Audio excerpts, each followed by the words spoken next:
Gloria a Dios. Dios es bueno. Qué bueno es Dios. Bien, ¿estamos preparados para continuar? Ayer empezamos a tratar el tema de los hijos, responsabilidad paterna. Y tocamos de los 4 pilares que quería tocar. Yo me gustaría poder acabar hoy los 4 pilares. Estuvimos tratando sobre el primer pilar. ¿Quién recuerda el título del primer pilar? Amén. Los hijos son herencia del Señor.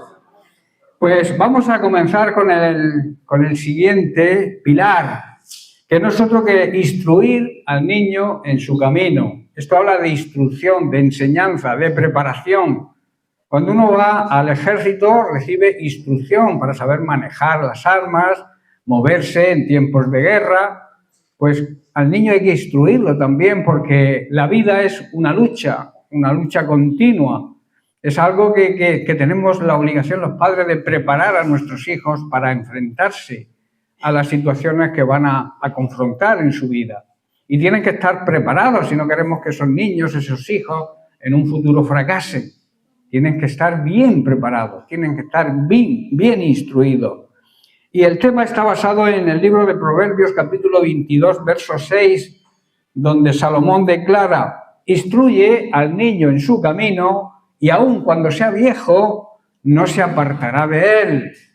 En un mundo que cambia, que es muy cambiante, como el nuestro en que vivimos hoy, donde cada generación parece alejarse cada vez más de los valores eternos, de la ética, de la moral que nuestros antepasados nos enseñaron, ¿verdad?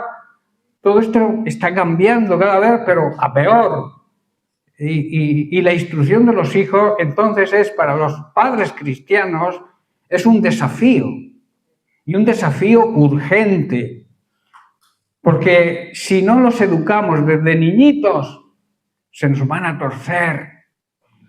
El ejemplo es un árbol que crece, lo plantas, y si el árbol desde pequeño se tuerce, si lo dejas torcido, cuando se haga fuerte ese árbol, no hay manera de enderezarlo, ¿verdad? Tenemos que enderezarlo aún cuando está tierno. Ponemos una palanquita, una maderita, la atamos para que ese árbol nazca derecho. Pues así es con nuestros hijos. Tenemos que cuidar que nazcan y que crezcan con una actitud derecha. Ayer hablábamos de flechas, ¿verdad? Y la flecha siempre va derecha, al blanco. Y el blanco es la voluntad de Dios. El sabio Salomón nos recuerda en este proverbio una verdad fundamental, que es que el corazón del niño es como una tierra fértil, y lo que sembremos en esa tierra le va a marcar su futuro. El futuro de nuestros hijos depende de lo que sembremos en ellos. La instrucción temprana es clave, porque lo que se aprende en la niñez queda grabado en el alma por toda la vida. Los niños, lo que les sembremos cuando sean pequeñitos, eso se les graba como algo para siempre. Y ahí la sabiduría que tenemos que pedirle al Señor para que lo que grabemos en ellos sea lo correcto, sea la voluntad de Dios. La pregunta que surge aquí: ¿qué camino estamos enseñándole a nuestros hijos? ¿Por qué camino los estamos guiando? La instrucción comienza en casa, no en el colegio. A veces hay padres que dicen: en el colegio van a educar a nuestros hijos. No, en el colegio lo que hacen es enseñarles a nuestros hijos. Pero la educación en ética, en moral, en la fe, en nuestra fe, tiene que ser en el hogar. No podemos dejar nuestra función, nuestra responsabilidad en manos de terceros, que muchas veces ni creen en Dios, ni quieren saber nada de Dios. ¿Qué le van a enseñar a nuestros hijos con respecto a eso? Porque no existe Dios. Las nuevas ideologías diabólicas, que los niños no saben ya si son niños, son niñas o son niñas. Esto cada vez va a peor. Los políticos hablan de progresismo y yo digo de atrasismo. Estamos yéndonos hacia Sodoma y Gomorra. Porque, repito, la instrucción debe comenzar en el hogar. En Deuteronomio capítulo 6, versículos 6 y 7, dice Moisés, dice, y estas palabras que yo te mando hoy, le dice Dios a Moisés, estarán sobre tu corazón. Las palabras del Señor tienen que estar grabadas en nuestro corazón y las repetirás a tus hijos. Hablarás de ellas estando en tu casa. En primer lugar te dice, estando en tu casa, la prioridad, la casa. Luego andando por el camino y al acostarte y cuando te levantes. Es un trabajo continuo, diario, esfuerzo, sacrificio. La palabra de Dios debe estar primero en el corazón de los padres, si no es imposible. Y luego transmitirla a los hijos. Cuando te encuentres en tu casa, cuando te encuentres andando por el camino, en el trabajo, en la tienda, en el supermercado, al acostarte, sé ejemplo para tus hijos. Es decir, la enseñanza, la instrucción, no es un acto, digamos, aislado, sino parte de la vida diaria. A veces lo centramos todo en el trabajo, en que hay que darles de comer a los hijos, hay que darle un techo, pero también hay que darle una instrucción y una formación cristiana para que jamás se aparten del camino verdadero. La Iglesia puede ayudar, claro que ayuda, pero la responsabilidad principal está en el hogar, está en los padres. Muchos padres piensan, con llevar a mis hijos a la escuela dominical ya basta. Pero si en casa nunca se ora, si en casa nunca se lee la palabra de Dios, si el testimonio de los padres contradice lo que escuchan en la iglesia, a los niños los volvemos locos. Esa enseñanza va a perder la fuerza. Los padres, padre y madre, deben convertir el hogar en la primera escuela de fe de sus hijos. La mesa puede ser un altar.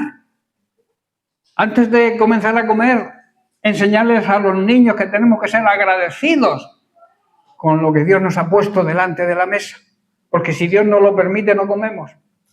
Si comemos es porque Dios lo permite.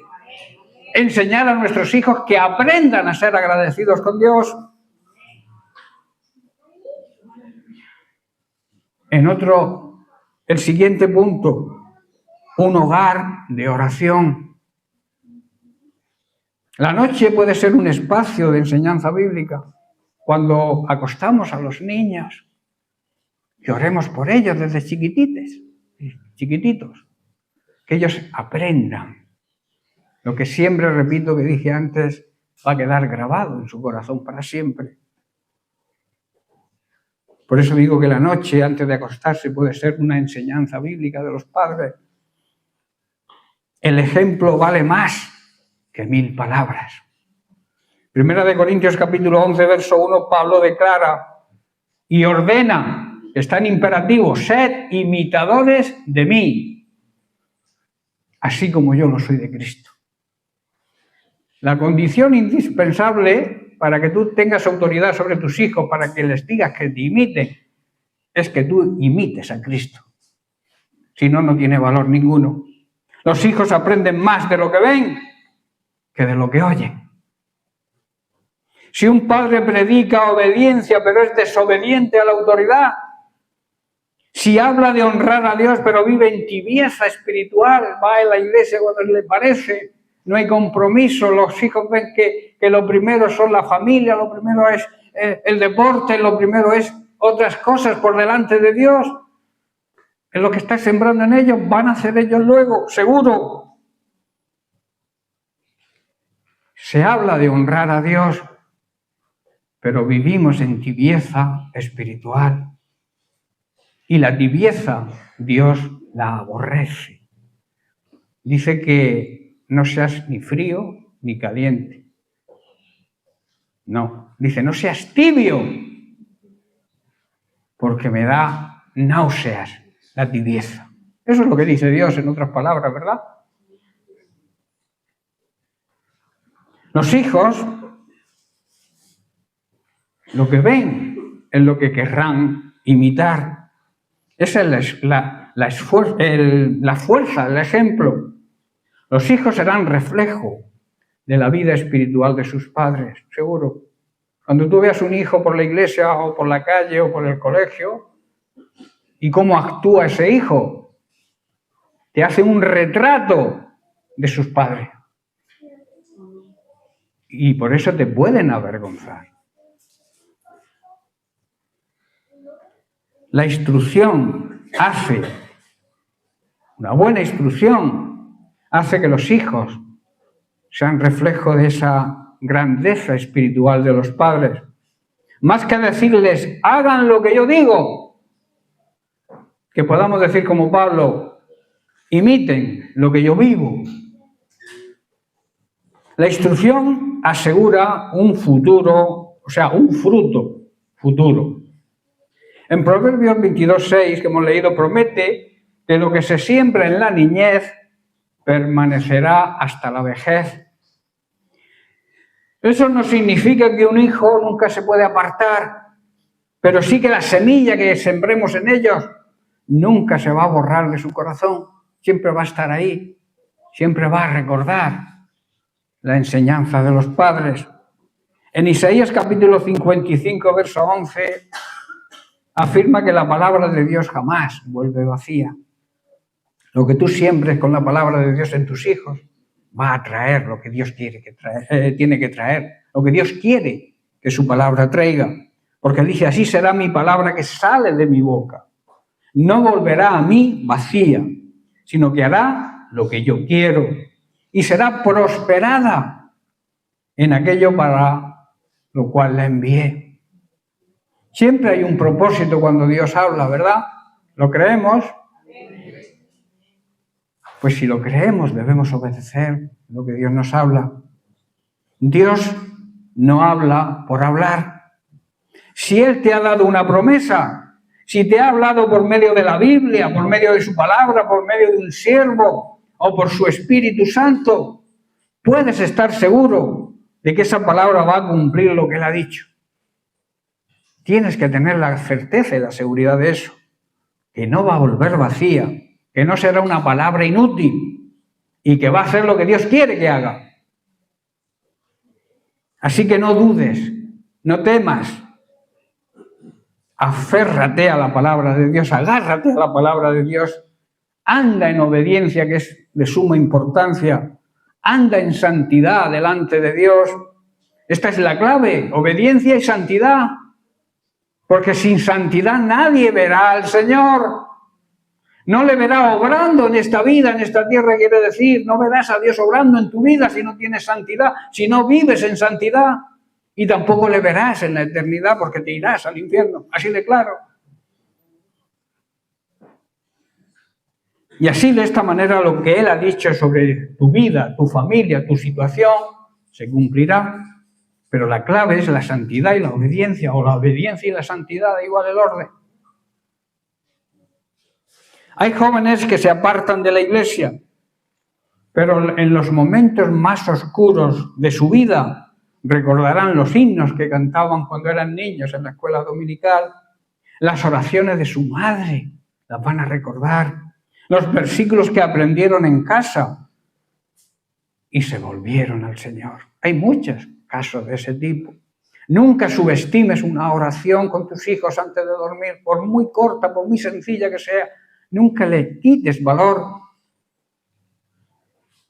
Un versículo enseñado en la mesa, un ejemplo de obediencia, eso va a quedar grabado para siempre en la vida de tus hijos. Instruir significa preparación, enseñanza, disciplina. Instruye al niño en su camino. Esa es la misión más grande y más sagrada de los padres. Y recuerda, la instrucción debe comenzar en casa. Ten ese principio, quédate con ese principio. La instrucción empieza en casa. El ejemplo es la lección más poderosa, tu testimonio. El ejemplo que tú le des a tus hijos es la mejor lección que le estás enseñando. La semilla sembrada dará fruto en el tiempo del Señor, a su tiempo. El mundo educa a sus hijos para el éxito material, ¿verdad? Pero nosotros debemos educarlos para la eternidad. Y la consecuencia será el éxito material aquí también. Porque Dios no está en contra de que tengamos éxito en nuestros negocios, en nuestros planes. Dios quiere que prosperemos, pero nos exige la prioridad, que es Él. Por delante de todo tiene que estar Él. Y Dios te provee. Busca el reino de Dios y su justicia. Y despreocúpate de tu necesidad, porque Dios la va a cubrir. Y Dios no es hombre para mentir. Dios lo promete, Dios lo cumple. Pero cumple tú también. Que muchos exigen, pero no están dispuestos a poner su parte. Ocúpate del reino de Dios. Es lo primero, ¿verdad? ¿Qué es ocuparse del reino de Dios? Primeramente, andar en obediencia a Él. Vivir en santidad. Y esa obediencia y esa santidad que el mundo lo vea. Que seamos testimonio. Y así el reino de Dios avanzará porque las personas se convertirán al Señor. Cuando tú digas algo, si no concuerda lo que dices con lo que haces, la gente la aparta del camino en vez de acercarla. En vez de acercar a las personas a Cristo, a veces lo que hacemos es alejarlas. Porque decimos y no hacemos. O hacemos lo que no decimos. ¿Estoy comprendiendo? Por eso digo que el mundo va a educar a sus hijos para el éxito material, pero nosotros debemos educarlos para la eternidad. Y cuando prioricemos eso, Dios lo va a bendecir en la actualidad. Un hijo puede ser médico, ingeniero o empresario, pero si no conoce a Cristo, habrá perdido lo más importante, lo más esencial. La instrucción bíblica no garantiza hijos perfectos, pero sí asegura que tendrán raíces firmes en la verdad. Y esas raíces serán las que un día los traigan de vuelta, aunque se hayan apartado por un tiempo. Siguiente pilar. La disciplina que edifica. No la disciplina que destruye, como comentábamos, como anticipo ayer un poco. La disciplina debe edificar en vez de destruir. El texto base todos conocéis que está en Hebreos, capítulo 12, del versículo 5 al 11, para aquellos que sigan la Biblia. Y habéis ya olvidado, dice, la exhortación que como a hijos se os dirige, diciendo, hijo mío, no menosprecies, o sea, no tengas en poco la disciplina del Señor, ni desmayes, ni te desanimes, cuando eres reprendido por Él, a través de Dios mismo o a través de un ministro, de un siervo, de un padre espiritual que Dios ha puesto para ti. Porque el Señor, al que ama, disciplina y azota, o sea, castiga a todo el que recibe por hijo. Si soportáis la disciplina, Dios os va a tratar como a hijos. ¿Por qué? ¿Qué hijo es aquel a quien el Padre no disciplina? Pero si se os deja sin disciplina, de la cual todos habéis sido participantes, entonces sois bastardos y no hijos. Son palabras fuertes, pero no son mías. Son del escritor de Hebreos. Por otra parte, tuvimos a nuestros padres terrenales que nos disciplinaban, nos castigaban y los venerábamos. ¿Por qué no obedeceremos mucho mejor al Padre de los Espíritus y viviremos? Esa vida significa vivir la vida eterna aquí, en esta tierra. Empezar a disfrutar un anticipo de la eternidad aquí en la tierra ya. Hay cristianos que viven una vida mediocre. Una vida de personas que se levantan por la mañana de mal humor todos los días. Achacando la culpa de todo lo que te pasa a los demás, o yo qué sé, o al perro o al gato que no tiene culpa. Luego el verso 11 dice, en verdad que ninguna disciplina al presente parece ser causa de gozo, ¿verdad? A nadie nos gusta que nos disciplinen, que nos castiguen. Pero es que también tenéis que pensar que castiga y disciplina también lo pasa mal. Pero es su obligación. sino de tristeza, ¿verdad? Pero dice, después da fruto de paz, de justicia, a los que por ella han sido ejercitados, aquellos que han admitido la disciplina como una prueba de amor. La disciplina es una gran prueba de amor. Un padre que no disciplina a un hijo es porque no lo ama. De verdad, claro. Hoy vivimos en una sociedad donde la palabra disciplina casi parece ofensiva. Y que hay que tener mucho cuidado como hablamos. Muchos piensan que amar a un hijo significa dejarlo hacer lo que quiera, sin límites, sin corregirlos. Pero la Biblia nos enseña lo contrario. La verdadera disciplina es una expresión de amor. El escritor de Hebreos nos recuerda que Dios, como Padre perfecto, disciplina a sus hijos para nuestro bien. Y que esa disciplina produce frutos de justicia. Si Dios mismo nos corrige porque nos ama, ¿cuánto más nosotros debemos corregir a nuestros hijos si realmente los amamos? ¿Estoy comprendiendo? Dos lo comprenden. La disciplina, el siguiente punto, es evidencia de amor. Dice el versículo, el pasaje, porque el Señor al que ama, disciplina. Y luego dice, y azota a todo el que recibe por hijo. Si la disciplina ya parece una palabra ofensiva, imagínate azota. Quiero explicar el significado real de azota. La palabra azota en el original griego literalmente significaba golpear con un látigo. ¡Oh! Como una corrección física severa. Sin embargo, en el contexto bíblico y espiritual no se refiere a un castigo cruel, sino a una corrección amorosa, pero firme, de parte de Dios. El sentido es este. Así como un padre amoroso corrige a sus hijos para que aprendan, Dios permite pruebas, azotes. Recordemos que una prueba, una enfermedad, también se le llama en la Biblia azote. Dios permite pruebas, sufrimientos o confrontaciones que nos hacen daño, que nos duelen, que son como un azote, una aflicción, una calamidad, una enfermedad.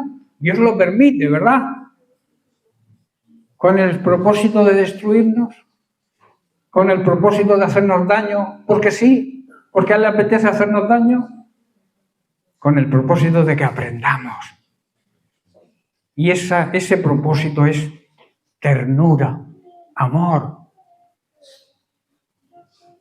Y no es por enojo de Dios, ¿qué va? Sino porque nos ama y desea formarnos como verdaderos hijos suyos. No es un azote para destruir, sino para disciplinar, fortalecer y purificarnos. Por tanto, azote aquí significa que Dios no es indiferente con nosotros. Nos corrige con firmeza para nuestro bien, porque somos suyos y nos ama. Esa es la marca del verdadero amor de nuestro Padre Celestial. La disciplina no es un rechazo de Dios, sino una confirmación de una relación paternal, filial entre padre e hijo. El que ama, corrige. El que no ama, abandona. Nos deja. A la buena de Dios, como se suele decir, ¿verdad? Hay un dicho por ahí que dice, ahí te quedas, a la buena de Dios. En 1 Samuel, capítulo 3, verso 13, tenemos un ejemplo bíblico. Y dice, y le mostraré yo que yo juzgo su casa para siempre. Está hablando de Elí. Por la iniquidad que él sabe. Él lo sabía, Elí lo sabía, lo que estaban haciendo sus hijos. Porque sus hijos han blasfemado a Dios y él no los ha estorbado. No los ha corregido con autoridad, que es como debe ser la corrección de un padre. Elí no estorbó a sus hijos, no le impidió a sus hijos. Les dijo, hijitos, eso que hacéis está mal, pero sin autoridad ninguna. Los dejó hacer lo que querían. ¿Y el resultado cuál fue? ¿Cuál fue? Ruina para ellos y dolor para el padre. ¿Verdad? Todos conocemos la historia, cómo acabó. Dios nos advierte que viene juicio sobre la familia, donde los padres no disciplinan y donde no corrigen a sus hijos, viene juicio. Porque les están permitiendo que blasfemen contra Dios y no los disciplinan, no los corrigen. Un padre que nunca pone límites a sus hijos por miedo a perder su cariño, en realidad está privándole del amor verdadero. Un niño sin corrección se convertirá en un adulto sin freno. En otras palabras, en un delincuente.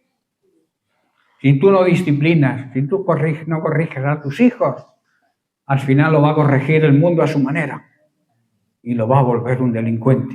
Seguro. La disciplina produce obediencia. El escritor de Hebreos dice que tuvimos a nuestros padres terrenales que nos disciplinaban y los venerábamos. Un hijo que es corregido aprende a respetar la autoridad.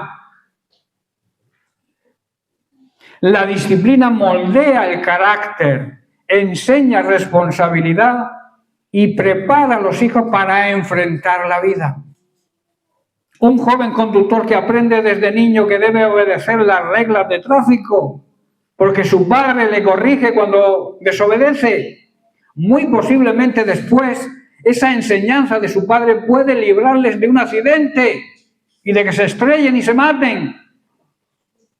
Porque sabe que debe de detenerse cuando hay un stop o una señal de tráfico, un semáforo en rojo. Ha sido instruido para que se pare y eso le puede salvar la vida en el futuro, ¿verdad? Los límites que hoy parecen molestos para los hijos serán los que mañana los salven de dolores más grandes. La disciplina también da fruto de justicia.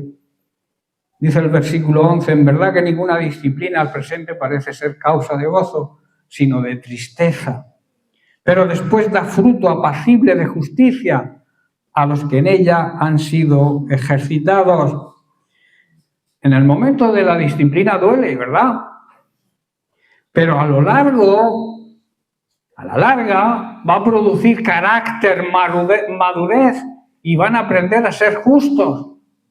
La disciplina de hoy va a ser la paz del mañana. Un adolescente corregido en cuanto a sus amistades tóxicas y peligrosas, tal vez se enoje por un tiempo cuando tú lo corriges o le intentes apartar de esas amistades, pero más adelante va a reconocer que esa corrección le evitó amistades dañinas que podrían haber destruido su vida, ¿verdad? Una persona que tiene amistades de chicos o de chicas o de personas en general que se drogan y tú tienes un amigo drogadicto, quizá que tú no lo convenzas de que deje la droga, sino que él te incite a que tú caigas en la droga.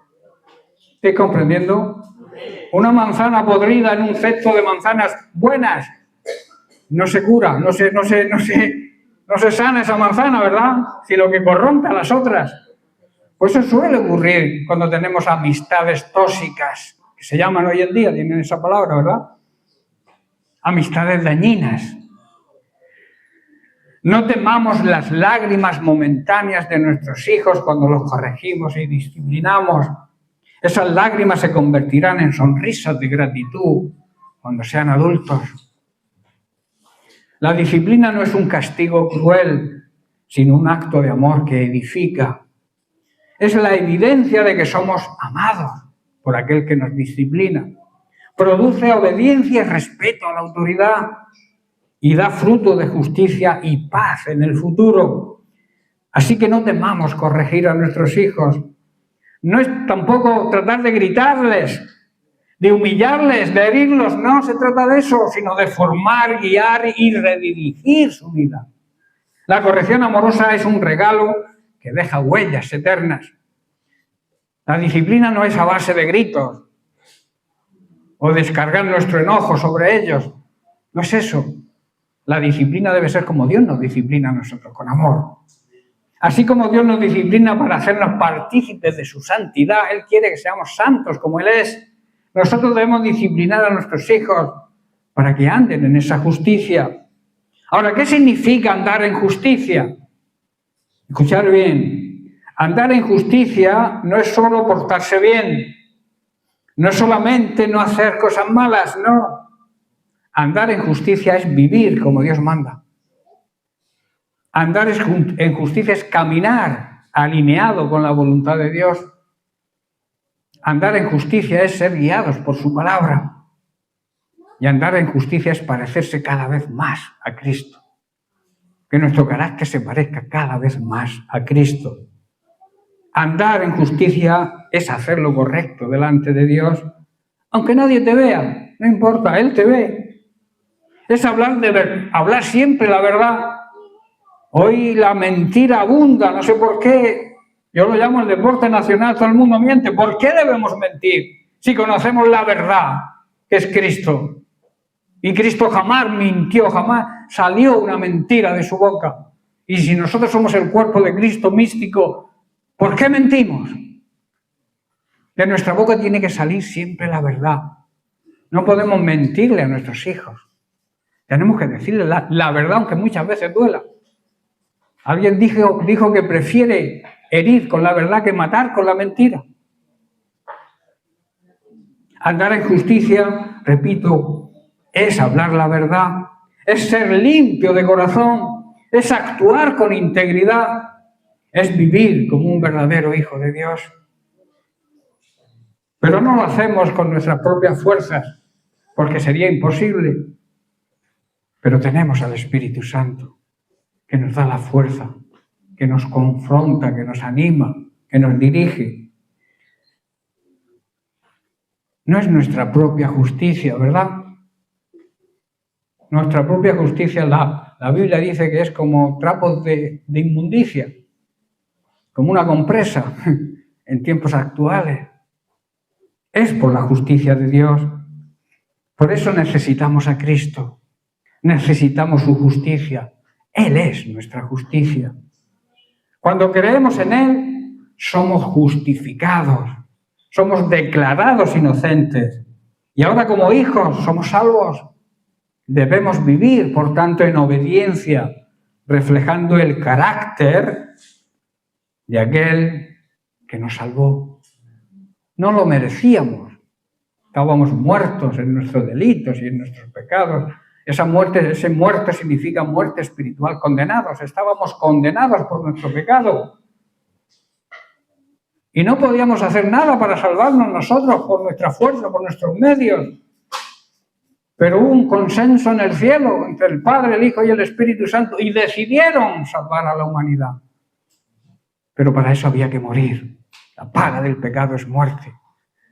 Debía haber derramamiento de sangre.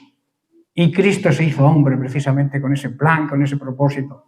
Derramar su vida, su sangre, dedicar su vida a enseñarnos el camino de salvación y luego entregar su vida en la cruz para redimir nuestros pecados, para justificarnos ante el Padre, para que podamos acercarnos al trono de su gracia con libertad de ser sus hijos perdonados, porque Cristo trajo perdón. Del costado de Cristo salió perdón. Lo que Cristo hizo en la cruz es perdón. Todo habla de perdón. Pero tenemos que arrepentirnos. Cuando nos arrepentimos, es el preámbulo para recibir el perdón. Si no hay arrepentimiento, no hay perdón. Si tú no te arrepientes, no hay perdón. Y hay la necesidad del arrepentimiento y también de perdonar a los demás. Si no perdonamos, Dios tampoco nos puede perdonar, aunque Él quiere perdonarnos. Pero hay una ley divina que impide ser perdonados si no perdonamos. Amén. Andar en justicia es vivir como alguien que ha sido rescatado de las mismas garras del infierno por culpa del pecado y ahora camina en luz. Así que si dices que eres cristiano, pero tu vida no refleja esta justicia, analiza tu vida. porque el que es de Dios debe andar como él anduvo, en justicia. Amén. Y entramos en el cuarto punto. Al final nos va a dar tiempo para tocarlo, porque también estoy haciendo un poco de resumen, porque podía ampliar más, pero bien. El cuarto punto es súper importante, un hogar de oración. Los hijos tienen que ver que oramos. Los hijos tienen que ver que leemos la Biblia. Hay un episodio en el libro de Job, al principio, en el capítulo 1, versículos 4 y 5, que dice: «E iban sus hijos y hacían banquetes en sus casas, cada uno en su día, y enviaban a llamar a sus 3 hermanas para que comieran y bebieran con ellos. Y aconteció que, habiendo pasado el turno de los días del convite, Job enviaba y los santificaba. Y se levantaba de mañana y ofrecía holocaustos conforme al número de todos ellos. Porque decía Job: quizá habrán pecado mis hijos y habrán blasfemado contra Dios en sus corazones. De esta manera hacía todos los días». Tremenda enseñanza hay aquí, aunque después pasara lo que pasara, pero aquí en estos versículos vemos una gran enseñanza. En el libro de Job encontramos a un hombre íntegro, temeroso de Dios y apartado del mal. Pero algo que muchas veces pasamos por alto, y es que Job fue también un padre de oración. Vemos el final, pero a veces no vemos el principio. El texto nos muestra que unos padres deben interceder diariamente por sus hijos y presentarlos delante del Señor. Vivimos en tiempos peligrosos, muy peligrosos, donde la familia enfrenta ataques espirituales tremendos, donde los hijos son bombardeados por filosofías contrarias a la fe, las nuevas ideologías que comentaba antes. Lo que más necesitan nuestros hogares no son hijos ni comodidades. Como prioridad, claro está, que también hay que dársela.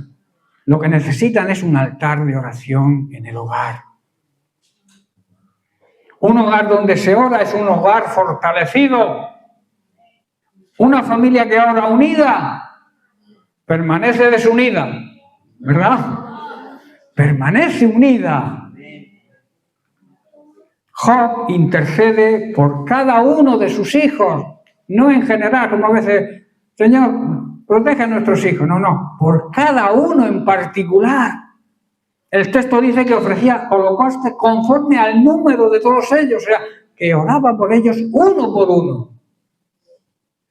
Esto quiere decir que no oraba en general, sino de manera individual y específica por cada uno de sus hijos. Sabía que cada uno tenía su carácter, sus luchas, sus tentaciones y sus propios problemas. Como padres hoy debemos orar por nuestros hijos, por su nombre, por cada uno de ellos. Debemos hacer mención de cada uno de ellos en la presencia de Dios. Debemos interceder por su vida espiritual, por sus amistades, por sus estudios, sus trabajos, sus metas, sus decisiones y su futuro. Y sobre todo orar para que jamás se aparten de los caminos del Señor. Esa debe ser la oración de cada padre, nada más amanecer cada día. Darle la prioridad, poner al Señor, en las manos del Señor a cada uno de nuestros hijos con sus nueras, tus nietos, tus bisnietos, toda tu familia, nombrando uno por uno. Tampoco nos cuesta tanto. Bueno, hay familias que son 60 miembros. Bueno, gloria a Dios por los 60 miembros. Más tiempo para orar e interceder. Suele ocurrir que cuando un padre o una madre cristiana oran de una manera personal y diferente por cada uno de sus hijos, al final verán a sus hijos convertidos y comprobarán cómo sus oraciones fueron contestadas una por una. Dios siempre respalda y responde a unos padres que oran e interceden por el presente y por el futuro de sus hijos. La oración de los padres protege a la familia, trae protección a la familia. Job pensaba, quizá mis hijos habrán pecado. No esperaba que cayeran en pecado para orar por ellos, sino oraba antes. A esto se le llama oración preventiva. Por si acaso mis hijos caen, yo oro para que no caigan. La oración levanta un muro de protección espiritual contra las artimañas del diablo, de nuestro enemigo.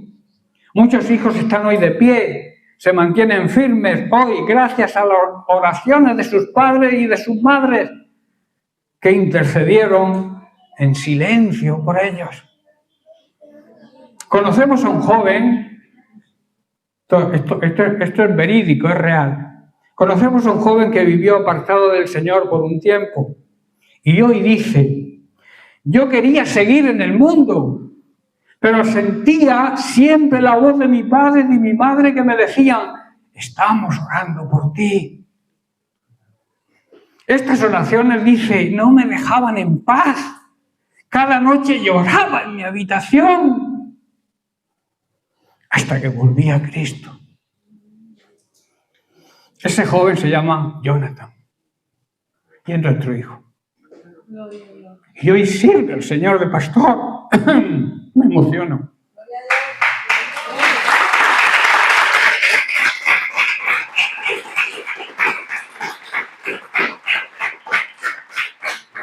Él no decía, no quiero que oréis más por mí, porque yo quiero seguir en el mundo.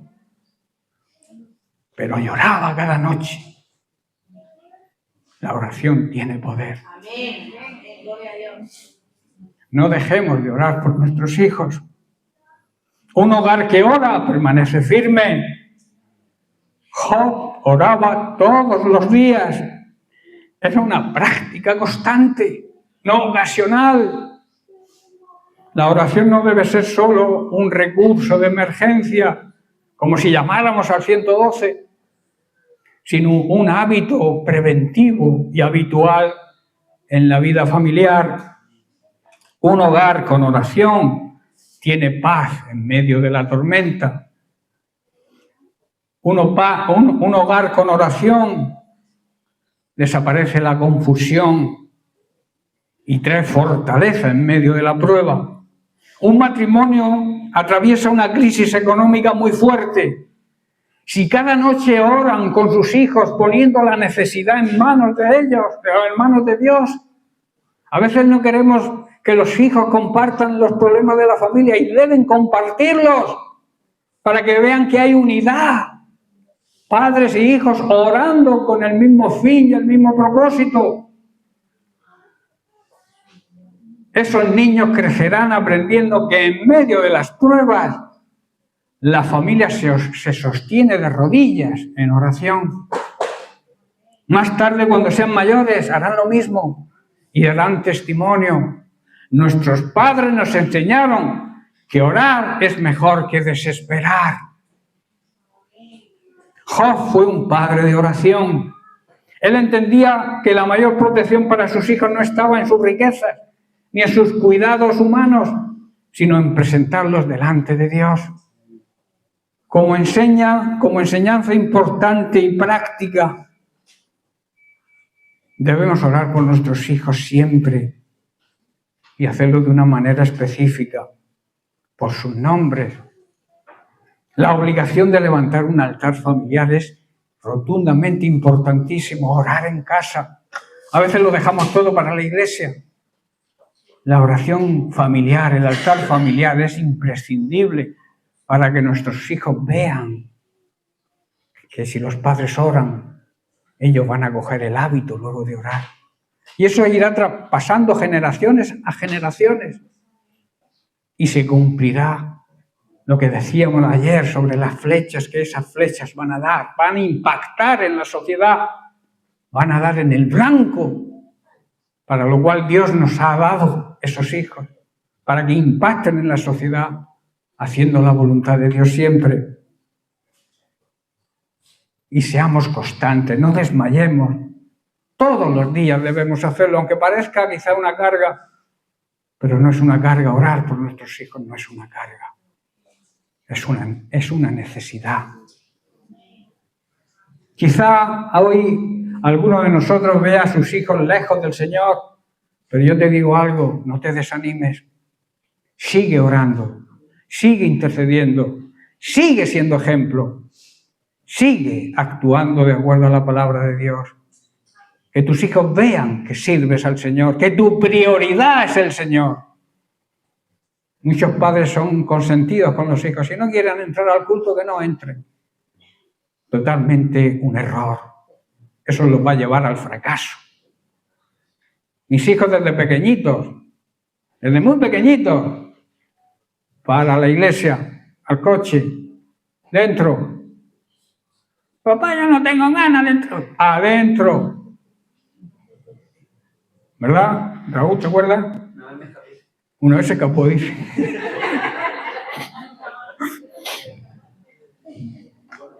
Y al final las consecuencias, los resultados, jamás. Ellos se han apartado. Mi hijo Jonathan, como he explicado el caso, se apartó. Quería seguir en el mundo, pero no pudo. Porque la oración de sus padres lo mantuvieron ahí. La instrucción, la enseñanza y la oración hicieron que él volviera. Y ahora es un siervo de Dios, es pastor en la iglesia de los Pies del Rey. Y otro que tengo, el mayor, también tuvo sus aventuras. Y también oramos mucho por él hasta que regresó. Y ahora es pastor de 2 iglesias, una en Águilas y otra en Huercalovera. Y el tercero es este que tengo aquí, líder de alabanza. Es un levita verdadero, ¿verdad? Yo le voy a cambiar el nombre y le voy a poner Leví. Gloria a Dios, hermanos. Qué bonito es que nuestros hijos sirvan al Señor. Pero de nosotros depende, de nuestra dedicación, de nuestro empeño, de nuestro sacrificio. Todo cuesta. La vida nos enseña que todo cuesta. Las cosas no nos vienen por la suerte. Los cristianos no creemos en la suerte, sino en la bendición de Dios. Yo no juego a la lotería ni hago quinielas, porque yo confío en mi Dios y Él me va a proveer. A veces buscamos dinero fácil, pero hay que buscar la bendición de Dios. Y lo demás te viene añadido. ¿Para qué quieres grandes cantidades de dinero, una gran cuenta bancaria, un auto de estos de último modelo, un chalet en la playa de 72 cuartos de baño? ¿Para qué? Hay artistas, el otro día veía en televisión lo que tenía, no sé qué familia era, no sé si la de David Beckham o no sé, tenían chalet y casas por todo el mundo. ¿Y para qué? Si puedes estar en uno solo. En todos a la vez es imposible que estés. ¿Para qué quieres tanto almacenar si se va a quedar todo aquí? Como suelo decir, yo no he visto ningún funeral con un camión de mudanza detrás. Se queda todo, con las manos vacías. Tesoros al cielo, donde el orín y la polilla no corrompen, ¿verdad? Tus buenas obras, tu manera de instruir a tus hijos, todo eso es lo que va a perdurar en el cielo. Esos tesoros son los que tenemos que ir mandando. Ya estoy terminando. La oración, hermanos, repito, tiene poder. El clamor de un padre y de una madre pueden abrir los cielos y traerlos de vuelta al redil. Un hogar de oración es un hogar bajo la cobertura de Dios. Y donde hay oración, hay victoria. Para finalizar, te recuerdo los 4 pilares de nuestra responsabilidad de padres que hemos estudiado en este retiro. Los hijos son herencia de Dios. Y la herencia no es algo que se gana, ¿verdad? Se recibe. Nosotros recibimos de parte de Dios la herencia de los hijos. Y nuestra obligación es educarlos, criarlos, instruirlos en los caminos de Dios. Luego debemos instruirlos, o sea, prepararlos para la lucha, para la batalla de esta vida, que no es poca, ¿verdad? luego tenemos que disciplinar. La disciplina edifica. No usemos disciplina que destruya. La disciplina tiene que aplicarse con amor. Y por último, un hogar de oración. La oración es imprescindible. Yo suelo decir que es el aire que respira un cristiano. Un cristiano que no ora está muerto, no respira.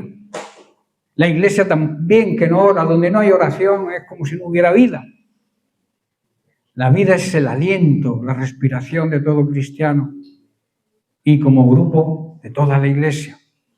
Así que espero que la palabra que se ha compartido estos días haya causado mella y que, como decía mi hijo, que la apliquemos.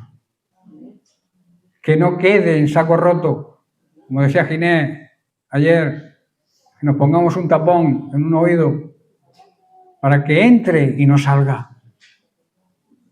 Hay un dicho por ahí que dice, ¿no? Predíqueme usted, padre, por un oído me entra y por el otro me sale. No, pues te tapas uno y no sale, se queda ahí.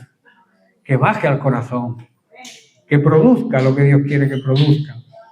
Porque Dios la envía con un plan, con un propósito. Dios no hace las cosas al azar. El propósito de este retiro es un propósito de Dios.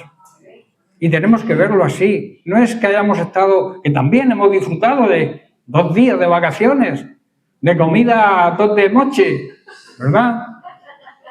Alguien me decía cuando llegamos, dice, ¿yo puedo comer de todo? Digo, claro que puedes comer de todo. Digo, incluso repetir. No hay problema, aquí no te va a poner nadie. Te va a impedir que comas lo que necesitas.